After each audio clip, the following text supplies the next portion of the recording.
Soy la doctora Natalia García Montaner y hoy os voy a hablar de un tema muy concreto que es la diabetes gestacional. ¿En qué consiste? ¿Cómo se diagnostica? ¿Qué implicaciones tiene y cómo se trata?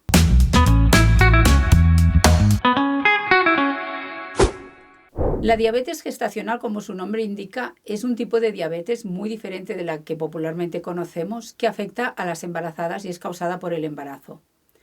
Durante el embarazo, por efecto de la hormona gestacional, se produce un efecto sobre el cuerpo de la embarazada que se llama resistencia a la insulina. Eso significa que los órganos, para eliminar la glucosa, que poca o mucha cualquier comida que tomemos contiene esos hidratos de carbono, para eliminarlos de la sangre tiene que segregar más insulina para hacer la misma función que hacía antes del embarazo.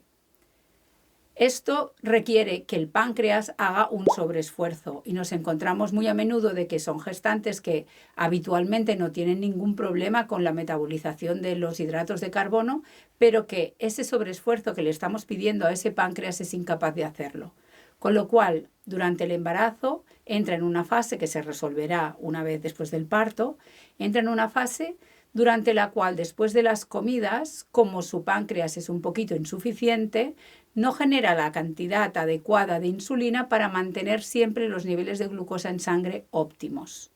Con lo cual al bebé le llega más cantidad de glucosa y está recibiendo una dieta inadecuada. Es como si al recién nacido le pusiéramos azúcar en el biberón, no se nos ocurriría a nadie.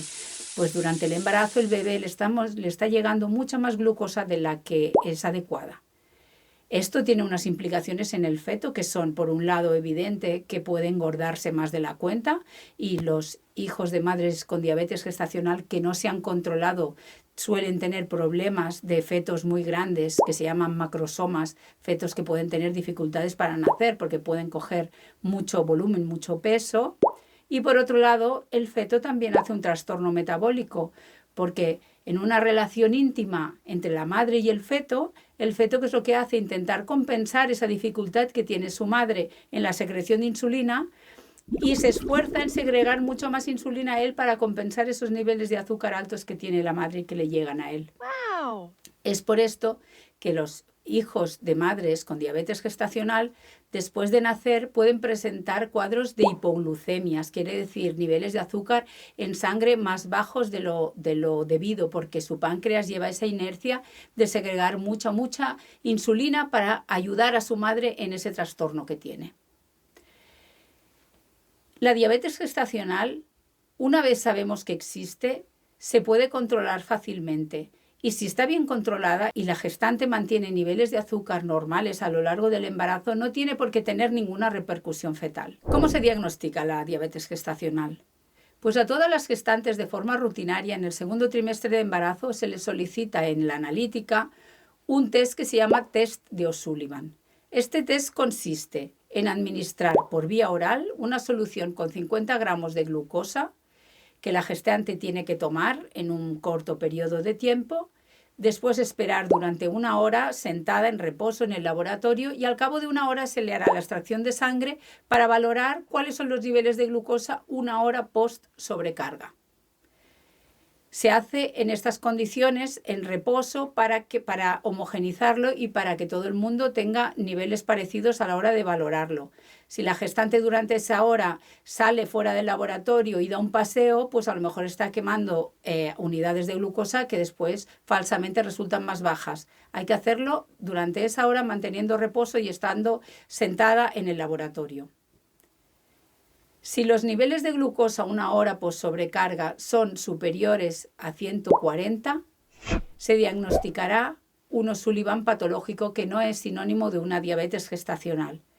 Para diagnosticar de forma precisa la diabetes gestacional, someteremos a la gestante que no ha pasado la primera criba a una segunda prueba, que no se hace de forma generalizada porque ahora os explicaré y es un poquito más incómoda.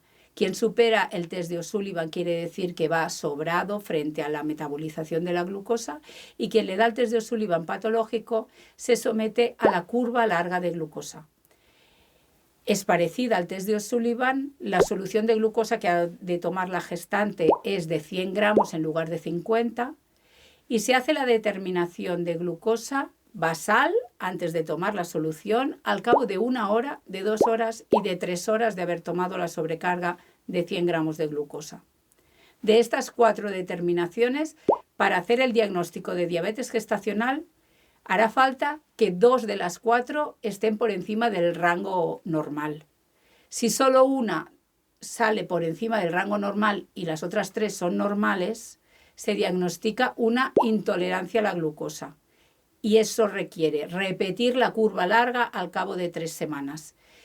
Y en la repetición, pues nos volvemos a encontrar que tenemos los tres escenarios, que salgan los 2 o más de los valores de los 4 afectados, diagnosticaremos una diabetes gestacional, que salgan todos normales, con lo cual dejamos a la gestante tranquila en este sentido, como que no tiene una diabetes gestacional. Y si vuelve a salir un solo valor de los 4 por encima del rango normal, la diagnosticaremos como diabetes también, pues tiene las 2 curvas intolerantes, eso es sinónimo de diabetes gestacional. Una vez hecho el diagnóstico, tendremos que proponer a la gestante una serie de medidas de control de esta diabetes gestacional, que si la sigue rigurosamente y todos los controles son normales, no tendrá más repercusión sobre el feto ni sobre su estado de salud. ¿Y cuáles son las medidas a tomar?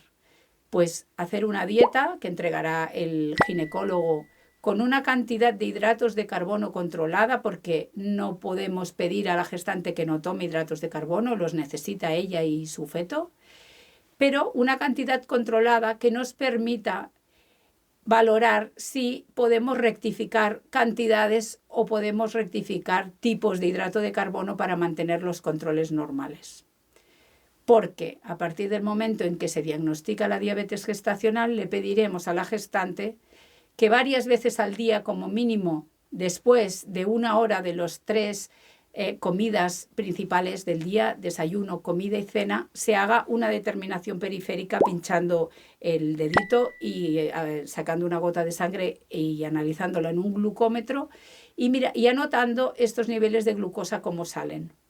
También es posible que se solicite algunas determinaciones en ayunas.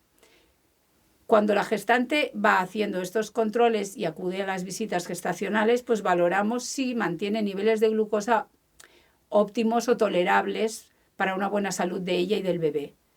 Si los niveles en algunos momentos son altos, pues se analiza en qué momento del día salen altos, qué tipo de alimentos ha tomado y se pueden hacer rectificaciones.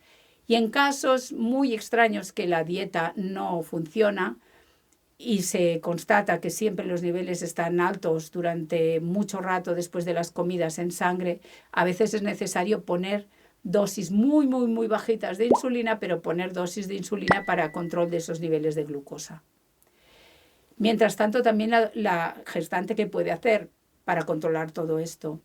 Pues si hace ejercicio físico, sobre todo ejercicio físico, después de las comidas principales, los niveles de glucosa a medida que van absorbiéndose los vamos quemando. Por tanto, la actividad física, sobre todo después de las comidas, es muy importante para mantener unos buenos controles de azúcar. También hay que repartir las comidas de forma bastante regular, cada 3 horas, no comer ni muy a menudo, ni picar entre horas, ni tampoco pasar muchas horas sin comer. Y siguiendo todas estas recomendaciones, pues la verdad es que la diabetes gestacional, que tiene un buen control, no tiene ninguna otra repercusión. Nice. Así que si es tu caso y te han diagnosticado, pues sigue las recomendaciones y no te preocupes porque no tiene más importancia. Pues esto era todo lo que te quería contar sobre la diabetes gestacional. Espero que te haya sido útil y nos vemos en un próximo vídeo. ¡Salud!